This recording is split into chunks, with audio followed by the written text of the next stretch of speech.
Good morning, good afternoon, good evening. That is Jack. I am Conrad, and this is the 45 UEFA Champions League previews. This is Group C. So we've got Porto, City, Olympiacos, and Marseille here. Every year, City is grouped with an interesting has an interesting pairing. We think, they're going to be able to get out of this, no problem. Yeah, and every year they manage to disappoint. This is the one thing that Pep is dying to do at Manchester City, to really complete his legacy, if you will. Yeah, they've never failed to get out of the group stage under Pep, I believe. But the groups are always very exciting because it's usually City and then just very evenly matched sides. So usually you can expect City to qualify in first place, but then you have a really wide open second place spot. And I think if you look at that, Porto, Marseille, and Olympiacos will all look at that and say, well, look, there's a decent shot at that. First up is Porto. Every year, Portuguese teams create this outrageous talent that ends up in the Premier League, and a lot of it ends up at Wolves. And this year is no different, with Fabio Silva going to Wolves for 44 million. But it's them, Sporting and Benfica are the class of that league. They've won a title with Mourinho in recent years. They've got a good shot at getting out at 45%, but no shot at winning the tournament. They're just an interesting club because of their pedigree and just the raw talent that they're able to create. Yeah, you can make a very solid argument they are a bigger club than Manchester City, the supposedly better team. Well, they are the better team. I don't think there's any need for air quotes there. But the thing with Porto that is very interesting is losing Telles, a very experienced left back in terms of for your side in the Champions League, and losing Fabio Silva, who had played very little senior football, but was a very exciting prospect, and not spending a ton of money in terms of replacements. So I don't believe they've lost too much where they'll be really concerned about their side coming into this season. Next up, Man City. And I don't know what to think about this Manchester City team right now. They are trying to solidify themselves in the back.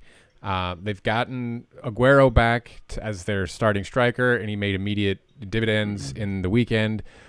I don't know where this club is right now. They spent a ton of money on that back line, and it's all in a push to get European titles, and they've not been able to do it. And I don't know if again, much like the Madrid teams, are they kind of done with this group of people, even though they try to bring in recycle. The big issue for Manchester City has been injuries. You have Kevin De Bruyne recently out. Gabriel Jesus is going to be out for potentially months. And then you get Aguero back, so some positive injury news.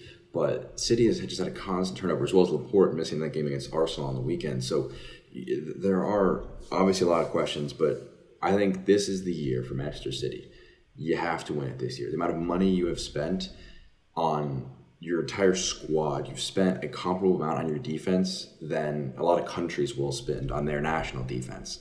So this is the time for City. This is definitely a group to qualify through, and it's going to be a question of how far they can get in the Champions League knockout stage rather than if they can qualify out of the group. Fair statement.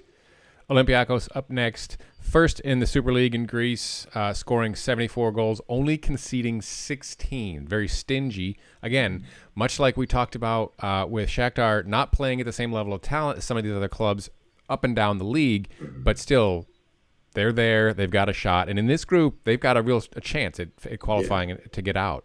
I mean, 538 only has them as 2% less likely than Porto to qualify into the round of 16. So, again, they'll also probably have that belief in themselves. They have been creating talent the last couple of years. Kostas Tsimikas, the most recent player to head to Liverpool to be their backup left back. Finally, Marseille, second in League One. They did have a shortened season. They did not have a restart after the pandemic canceled or paused the season. Mm-hmm. Scored 41, conceded 29 in 28 games. But they're an interesting side. Again, like all of these other two teams, they're all going to be scrapping for 8, 9, 10 points to finish second place. City will probably finish 15, maybe 18. Yeah, I have them as the odd team out personally, out of the three that are going to try and get at least into the Europa League, if not into the knockout stages of the Champions League. I like getting Cuisance on loan from Bayern. He nearly made a move to Leeds for £20 million, but that fell apart at the very last minute. So, again, he's only 21, though, so I question his ability to make a huge impact on this side right now.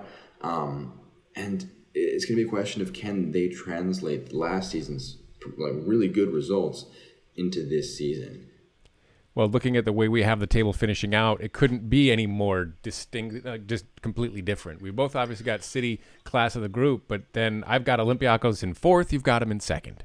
Yeah, I think Olympiacos, again, it's not a toss-up per se, but it's going to be a case of if you can get hot, if you can win one or two matches, especially because they're going to be happening in quick succession. It's going to be league match, Champions League, league match, Champions League, league match, Champions League. It's not a case of, you lose the first two, you have a few weeks to get healthy again and to do these things. If one side gets stricken by injuries or out of form, you may be done.